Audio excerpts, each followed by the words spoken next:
First-person shooter is one of the most popular categories within VR gaming. I'm here to cover 15 of the best first-person shooters currently available on your VR headset.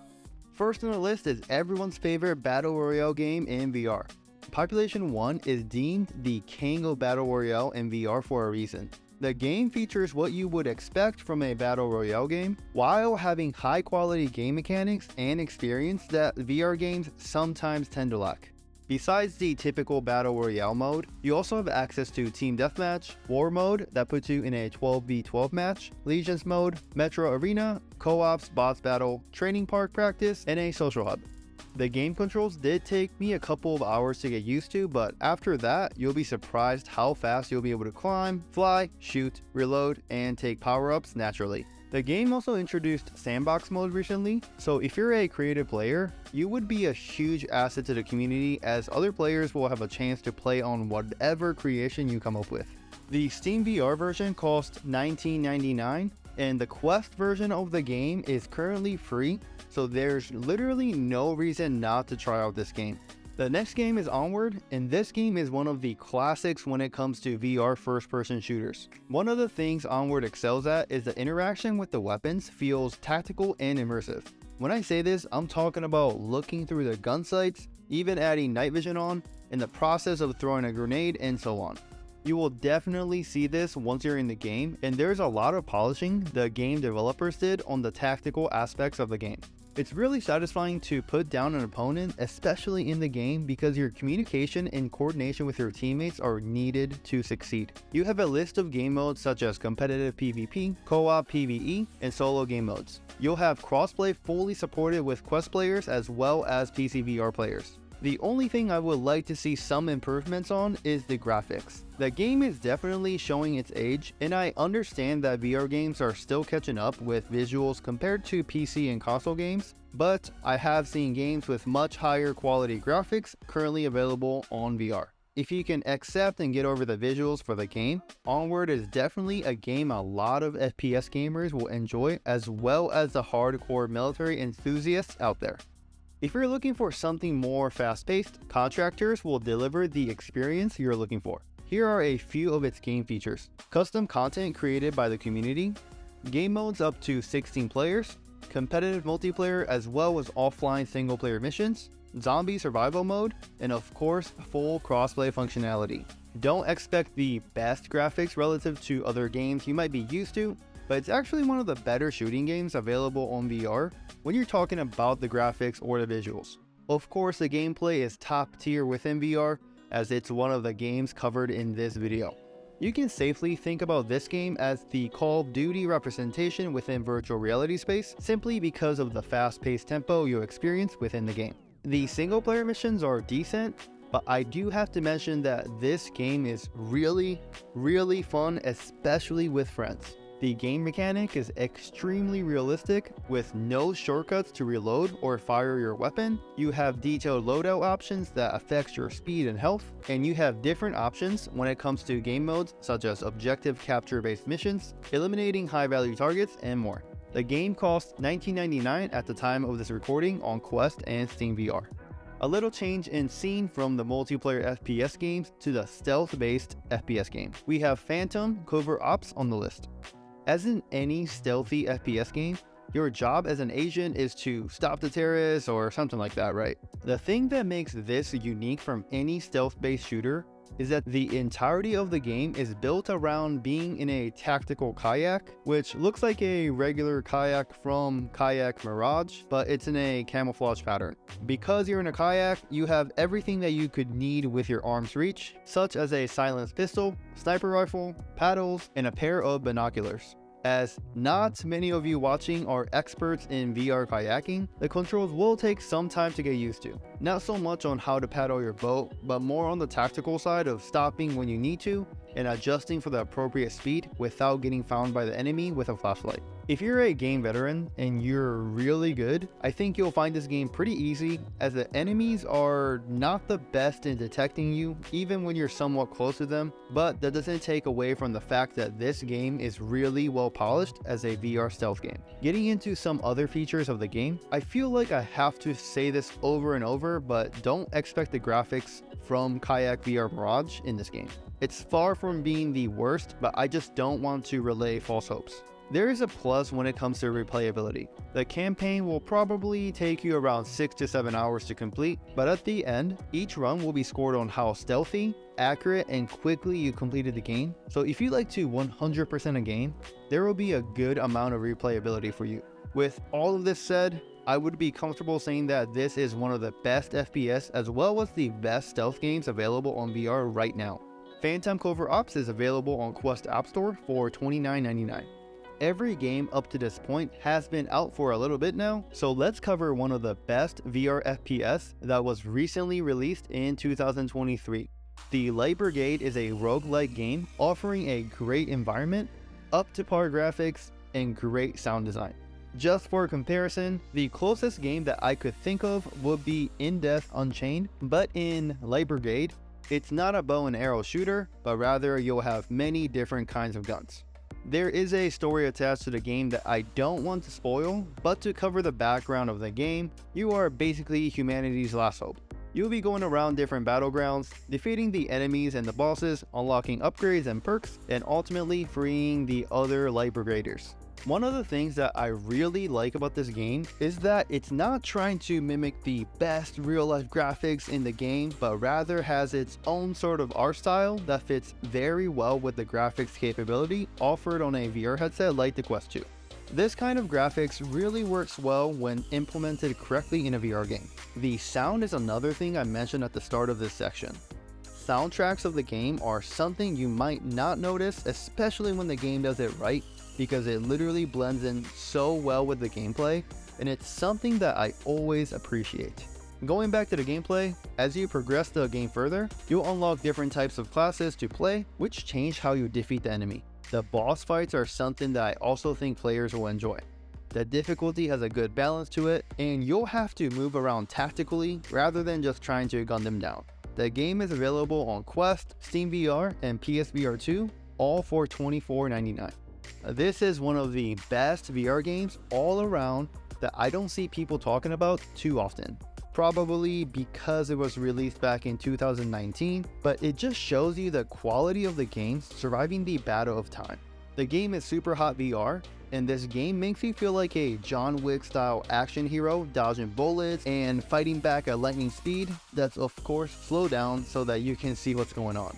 This game is obviously a first-person shooter, but with an added twist. The game fits the best under the action category, but has a decent amount of puzzles involved.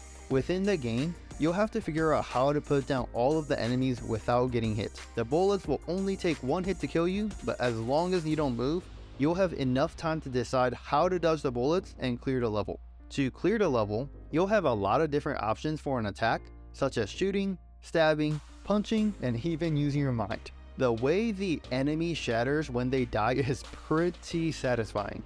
Being able to grab weapons out of the enemy's hands or even picking up weapons falling from the enemy to use in the next moment really brings the elements of action hero movies, which is another thing that's really satisfying.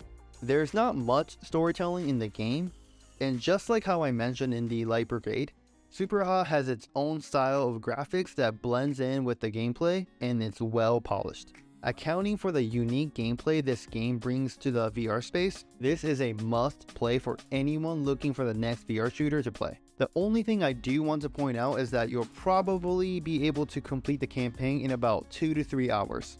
The good thing is, once you complete the first playthrough, you'll have new game modes to allow for more replayability, such as endless mode, speedruns, headshot only, and hardcore, which makes the game move faster and the weapons can only hold one bullet. This award-winning game is available on Quest and Steam VR for $24.99. This next game is something that I personally wouldn't recommend to someone that's new to the VR space, which is weird to even say, but it's for those that have at least a few VR games on their belt. We're of course talking about Into the Radius. This game is a single-player survival first-person shooter that features a unique mix of encounters with deadly entities or creatures or whatever it is. The game is truly a hardcore survival, so be ready to fail and start over from a checkpoint multiple times. Besides the creatures, you'll have a lot of environmental traps that will keep you very cautious traveling within the zone. Without the spoilers, there's a thing called the radius that only you can enter to figure out what happened. The gameplay is rather slow, so you can actually focus on your strategy, tactics, and preparation in and out of battles, making you think about ammo, weapons, healing, armor, hunger, and repairs. The game has a poorly designed tutorial, so for anyone that's getting started in this game after watching this video, please keep that in mind, as the gameplay will be much better than the tutorial as long as you enjoy VR survival games. It even ranks in the top 20 highest ranked VR games and apps on the Quest Store, which just speaks to the quality of the overall gameplay. I mean, before the Quest version was released, it was available on PC VR, and the game had a good number of following, so I knew that the game was at least decent, even on a Quest port. A lot of people compare this game to Stalker series of games, which I've never played before, but in case you have, there's something to compare to. Just like some games I mentioned in this video, you won't be able to take shortcuts in this game. You'll have to hand load individual bullets, sort through the inventory that you put in your backpack, manually take care of your weapons by doing maintenance, and if you want to quickly pull out a weapon, you'll have to reach into the pouch on your upper body. Into the Radius features over 20 hours of gameplay, so you'll have more time to play a game relative to its price of $29.99. Whether you played it or not, I'm sure you've all seen or heard about Pistol Whip, unless you just got your first VR headset.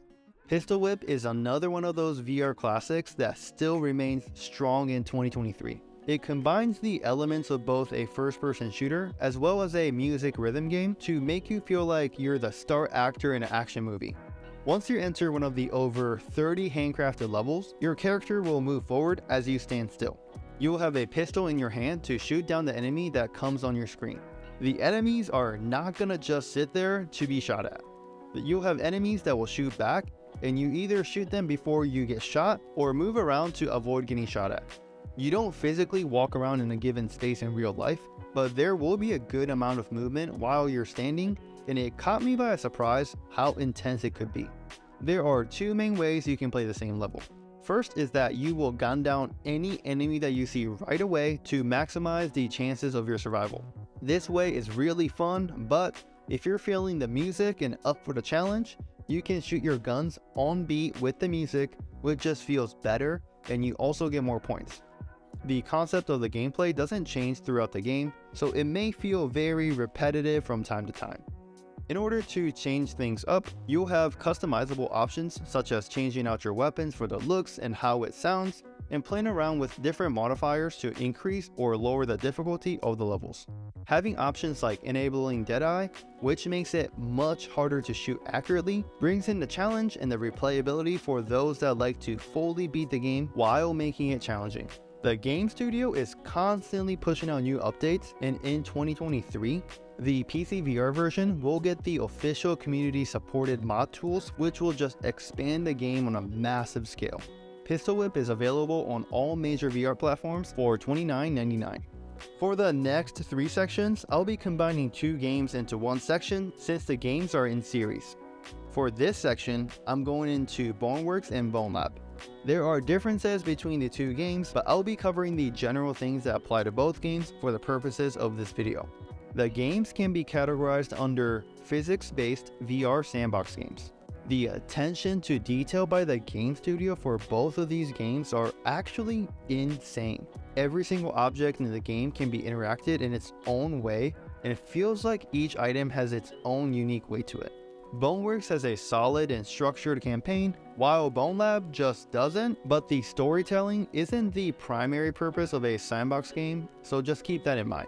Boneworks is considered to be one of the best VR games because it literally pushed the bar on VR games in terms of the way to interact with objects and the realistic physics that mimics real life. From the original Boneworks, Bone Lab didn't have too many drastic improvements in my opinion, but it is the newer game and some people just prefer that. One of the things that makes these games great are its mod support. Boneworks has so many mods that you can install, and Bone Lab actually has mod support officially built into the app. Both games do have their own little quirks, like the climbing for example, but overall, it's just one of those games that raise the bar for VR gaming.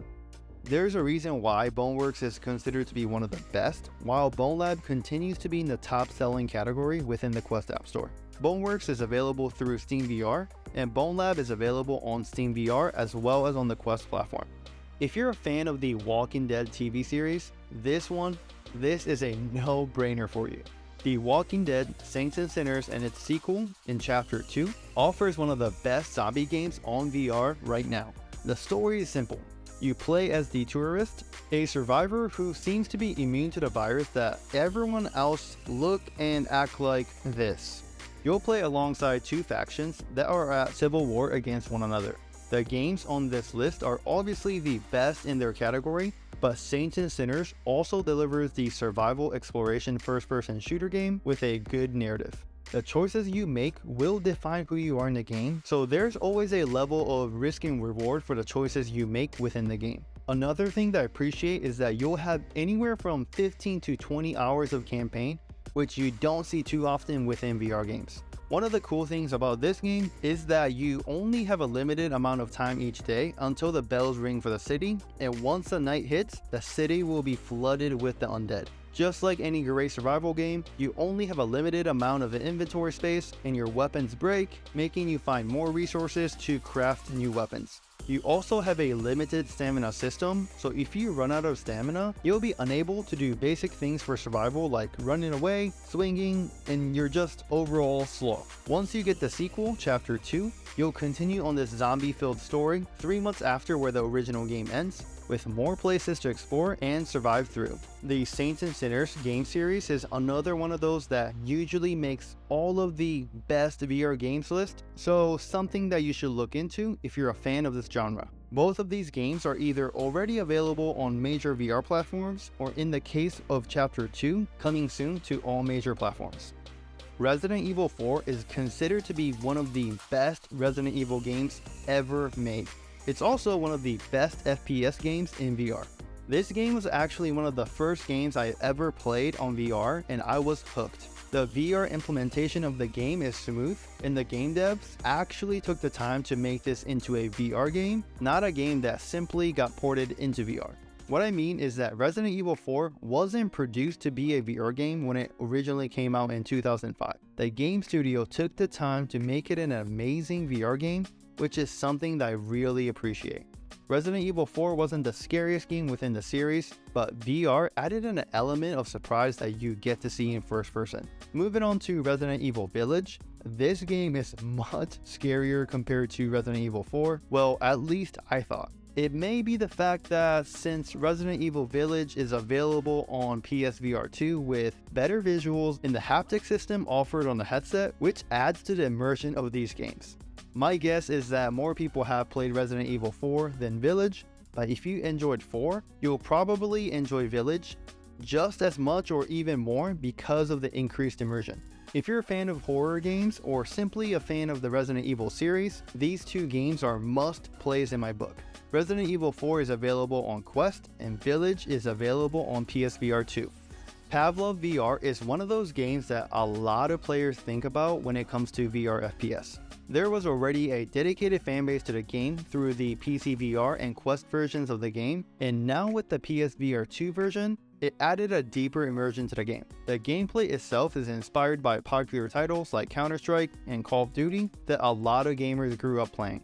On the surface, it sounds like any other multiplayer FPS. I think the quality of this game is what makes a lot of players come back to play. One of the things that I love is the fact that Pavlov is a team-based multiplayer game, and you have the typical team deathmatch or search and destroy, which is my all-time favorite game mode ever. You also have other game modes such as TTT, where some of the players will be assigned as the traitor in order to kill the remaining innocent players. The concept of the game is somewhat similar to Among Us. I mentioned this game mode in particular among many because having different and unique game modes while being able to back it up with great gameplay might tie into why the dedicated fanbase is present in this game. Even for the VR veteran gamers that somehow have not tried Pavlov yet, I think they'll be quite surprised by the natural feeling of controls and the impressive gun mechanics that you'll see in this game. This is another one of those VR games that many people consider to be the best VR game ever. The game that we're talking about is Half-Life Alyx. It's only available through Steam VR, but the attention to detail for the game is simply crazy. Because the VR industry has a sad but true standard of games where the graphics are not good. This is mainly because of the hardware capabilities, but the software is able to be optimized for a better graphical representation, which this game perfected.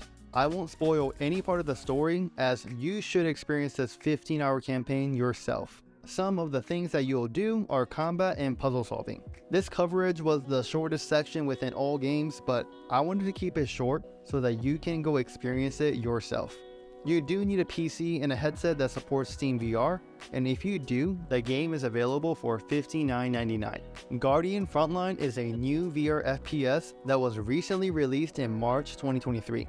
After just 3 days of release, this game has over 350 game ratings with 83% 5-star reviews. Even though it's new, review-wise, this is one of the highest rated on this list. The game combines elements of real-time strategy and first-person shooter inspired by classic games like Halo and StarCraft. Within the campaign, you'll embody a Guardian to protect frontier mining operations against a bug-like race of aliens. The campaign has 14 missions total, with each level taking anywhere up to 30 minutes to complete. I see the campaign as the game pretty much teaching you the basics and strategy to employ in other multiplayer game modes, as that's really where the fun is. The game has an amazing UI system that offers a lot of options to balance the combat, command, and deployment for the player.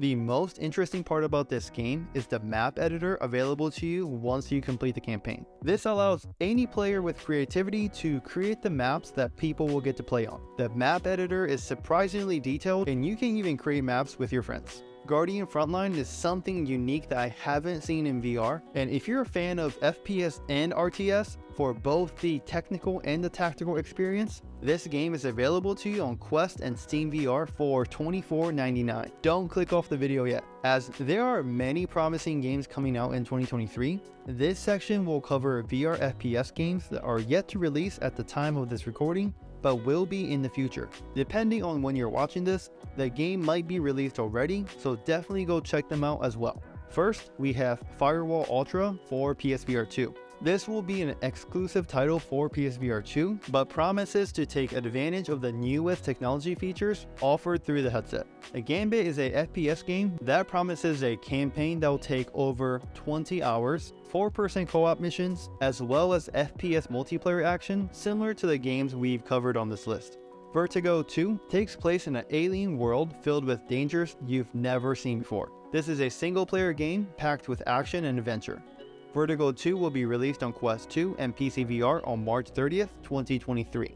Crossfire Sierra Squad is a PSVR 2 exclusive, taking the Crossfire series into VR. You'll experience high-quality chapters, maps, movements, 60 campaign missions, 39 types of weapons, and 17 types of enemies, all in a full 360-degree VR space. You'll also be able to play the missions with 3 of your friends that own a PSVR 2. X8 is a hero-based VR multiplayer shooter that will have you mastering different types of characters to dominate the player grounds. X8 will be available on Meta Quest devices as well as on Steam VR. Ghosts of Tabor is the only VR FPS that combines PvP, PvE, and survival. This is one of my most anticipated games, so it's something you should definitely check out. Which game was your favorite? Did I miss a game that you really enjoy? Let me know in the comments below. Otherwise, check out the other list of VR games separated by different categories.